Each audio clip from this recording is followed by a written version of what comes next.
Akkam jirtu dhaggeeffattoota keenya. Oduu yeroo kana qabnu sin dhageechisna an Ejersa Abdiiti. Woboon zoonii lixaa godina lixa Wallaggaa aanaa beekitti humnoota mooraa qabsoo bilisummaa Oromoo keessaa ba'uun diinaaf ergamtuu irratti tarkaanfii fudhachuu beeksise. Qaxaleewwan abdiin saba Oromoo kanneen qabsoo uummata Oromoo galma yaadameen akka ga'uuf halkanii fi guyyaa falma irra jiran kaleessa mudde 23/2025 godina lixa Wallaggaa aanaa beegii ganda xiilloo abbacii irratti humni ittisa uummataa garee badii gantoota mooraa qabsoo bilisummaa Oromoo kana irratti tarkaanfii hadhaawaa fudhachuun du'aa fi madoon adaboon ibsameera. Kana malees woboon aanaa daallee sadii keessatti tarkaanfii fudhate. Reef gaachanni uummata Oromoo waraanni bilisummaa Oromoo tarkaanfilee laalessaa waraana faashistii PP irratti kaleessa mudde 23 godina qeellam Wallaggaa aanaa daallee sadii ganda coommaa keessatti fudhateen humna diinaa du'aa fi madoon yoo adabu meeshaa waraanaa hidhannoo guutuu irraa hiikuun mooraa qabsoo bilisummaa Oromoof galii godhuu beeksise. Tarkaanfii kanaanis 3 du'aan yoo adabu 4 madoo cimaaf saaxiluu beeksise. Kana malees qawwee AKM 2 irraa hiikuun mooraa qabsoo bilisummaa Oromoof galii godhuu beeksisee jira. Godina Bunnoo Baddallee aanaa Cawwaaqatti murni mootummaa PP qonnaan bultoonni konkolaataa tiraaktaraa bitachuu qaba maqaa jedhuun doorsisni jabaachuun ifame. Godina Bunnoo Baddallee aanaa Cawwaaqatti murni faashistii bilxiginnaa qonnaan bultoonni aanichaa martinuu konkolaataa tiraaktaraa bitachuun baannan hojii qonnaa irratti akka hin hirmaanneef kadiroota isaaniitiin akeekkachiisni itti gadi buufamu jiraattonni maddeeniif dubbatanii jiru. Yeroo itti qaala'insi jireenyaa jabaachuun qonnaan bulaan sangoota ittiin qonna qotan bitachuun itti ulfaatee jirutti murni badiin jireenya uummataaf yaadu irraa sadoo dhuunfaa isaaniif bu'aa siyaasaa argamsiisuuf dhama'an ajandaa itti guyyaa qe'ee sabichaa gooluu gadi buusuun hammata yaaddessuu aadeffatan kunneen daranuu uummanni hojii qonnaa irraa akka abdii kutachuu fi shira xaxaa jiraachuunis jiraattonni aanichaa miira guddaan dubbatanii jiru.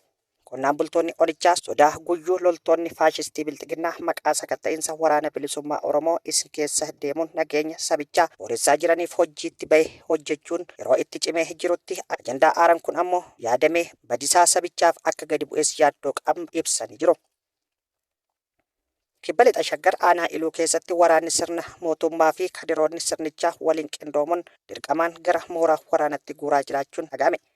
Godina Kibba lixa Shaggar aanaa Iluu keessatti waraanni maafiyaa PP kadiroonni sirna bututaa bilxiginnaa muddee 22/2025 dargaggoota jumlaan ukkaamsuun gara mooraa waraanatti guuruu jiraattonni aanichaa maddeeniif himanii jiru.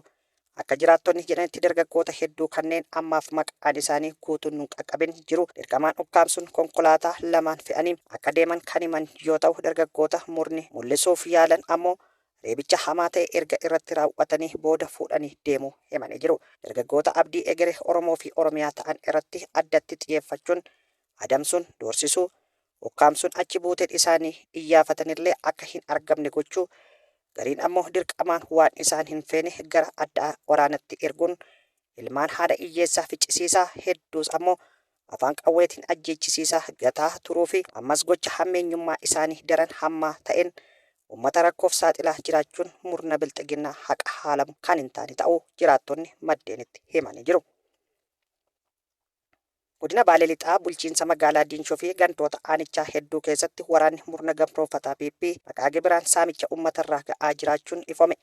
Godina Baalee Lixaa bulchiinsa magaalaa Diinshoo fi gantoota aanichaa hedduu keessatti muddee 20/2025 irraa kaasuun maqaa gibiraa saamicha daangaa darbee uummata irraan ga'aa jiraachuun jiraattonni maddeeniif himanii jiru. Akka jiraattonni jedhanitti maqaa gibiraa da'eeffachuun rakkoon nurra ga'aa jiru salphaa miti. Gabaa deemnellee waan feene bitannee akkasumas gurgurannee akka hin galleef karra seensa gabaa irratti waraanni mootummaa nu saamaa jira. Kanaan durallee saamichi maqaalee akka gibiraa inshuraansii fayyaa fi kanneen biroon nurraa ga'aa ture salphaa miti jechuun miira gaddaan guutameen jiraattonni dabaluun dubbatanii jiru.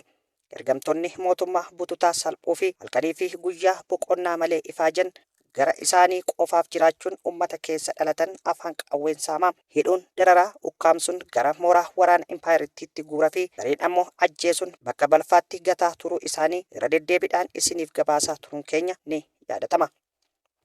Godina Salaalee aanaa Dharraatti hawaasni rakkoo hanqina bu'uuraalee misoomaa fi dhaabbilee tajaajila hawaasummaatiin darara arguu himame. Jiraattonni maddeeniif yaada isaanii kennan rakkoon hanqina misooma bu'uuraa fi dhaabbilee tajaajila hawaasummaa baroota dheeraa lakkoofsisetu harka nu qabe jedhan. Kana irratti haleellan humnoota finxaaleeyyii faannos rakkoo hamaa ta'uu dubbatanii jiru.